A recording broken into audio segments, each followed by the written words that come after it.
Halo, kita ketemu lagi nih. Kali ini kita mau coba bedah bagian awal banget dari buku Guy Kawasaki, Enchantment. Judul lengkapnya Enchantment, The Art of Changing Hearts, Minds, and Actions. Nah, kita fokus ke pendahuluannya dulu ya. Ada 3 bagian di situ. My Story atau cerita saya, terus Our Journey, perjalanan kita, sama Let's Get Started, mari kita mulai. Tujuannya sih biar kita paham gitu, dari mana sih asal-muasal ide Enchantment Kawasaki ini, dan kira-kira isi bukunya mau ngomongin apa aja.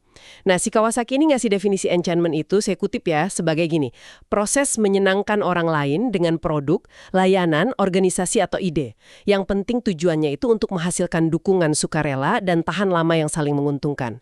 Gitu. Perlu diingat juga, buku ini kan ditulis tahun 2011. Jadi ini semacam rangkuman pengalaman dia selama 25 tahun, dimulai dari pas dia ketemu Macintosh pertama kali.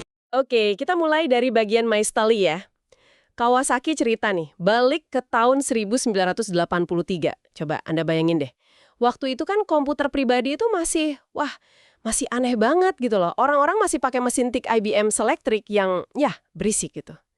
Nah, teman kuliahnya, Mike Boich, kebetulan kerja di Apple, nunjukin Macintosh ke dia nih 6 bulan sebelum Mac resmi keluar. Terus dia lihat apa? Wah, gila sih. Ada grafis animasi, dia nyebut ikon Pepsi mantul-mantul gitu, buatan Andy Hertzfeld. Terus ada Mac Paint, bisa buat gambar geisha, ini karya Susan Kare. Zaman segitu, itu udah kayak, sulap lah pokoknya. Kawasaki bilang itu momen kedua yang paling memikat dalam hidupnya. Langsung saat itu juga dia yakin banget, wah, Mike ini bakal ngubah dunia. Dan pokoknya dia harus kerja di Apple, harus jadi bagian dari itu. Terus pekerjaan pertamanya di Apple apa? Ternyata yaitu meyakinkan para pengembang software buat bikin produk untuk Mac.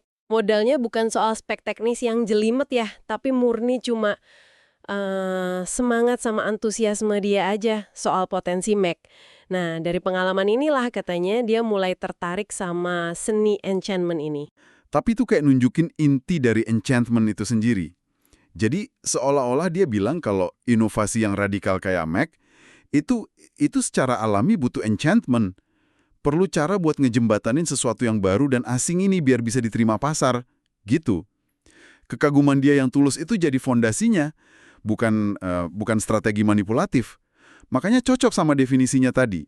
Nyenengin orang lain, ujungnya dapat dukungan sukarela, dan penting nih, saling menguntungkan.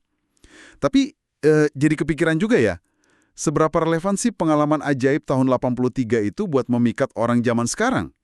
Kan era digital sekarang udah penuh banget informasi. Orang juga kadang lebih sinis gitu kan? Nah, pertanyaan bagus itu. Dan kayaknya Kawasaki udah mikirin itu juga di bagian Our Journey. Dia bilang, buku ini emang buat siapa aja yang pengen bawa perubahan positif. Mau lewat produk, layanan, organisasi, atau sekedar ide.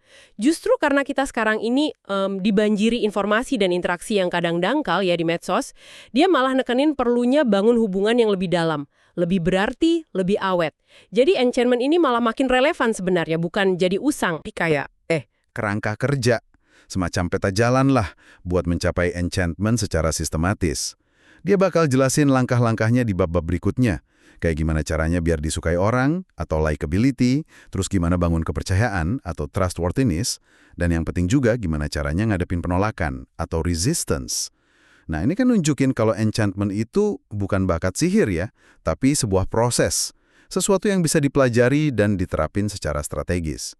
Ngomongin soal ngatasi penolakan misalnya, itu kan relevan banget sama tantangan ngenalin Mac dulu yang benar-benar baru. Tepat. Proses, bukan sulap. Nah, bagian terakhir nih, di Let's Get Started. Wah, di sini kerasa banget antusiasmenya Kawasaki.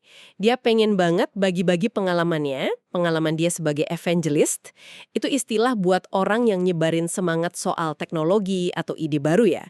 Terus sebagai pengusaha, juga sebagai venture capitalist atau pemodal ventura. Tujuannya, biar Anda, pendengar kita, bisa nemuin Macintosh versi Anda sendiri gitu. Dan berhasil bawa perubahan positif. Jadi kalau kita rangkum nih dari pendahuluan ini, intinya enchantment ala Kawasaki itu akarnya dari rasa kagum yang tulus, yang otentik. Kagum sama nilai yang ditawarin. Tujuannya bukan cuma transaksi sesaat, tapi bangun dukungan jangka panjang. Yang dasarnya itu rasa suka, percaya, dan ya itu tadi, saling ngasih manfaat. Intinya sih soal menciptakan dan menyampaikan nilai yang beneran ada, bukan sekedar polesan luar aja. Iya. Ini jadi ninggalin satu pemikiran menarik ya buat Anda bawa pulang. Kawasaki kan nemu momen matching toss-nya tuh. Sesuatu yang jadi pemicu seluruh ide enchantment buat dia. Nah, sekarang coba deh Anda renungin sebentar. Ada nggak sih produk layanan, ide, atau mungkin interaksi yang belum lama ini benar-benar memikat hati dan pikiran Anda? Sesuatu yang bikin Anda kagum banget gitu. Dan kenapa ya kok itu bisa begitu berkesan? Apa yang bikin beda? Coba direnungkan.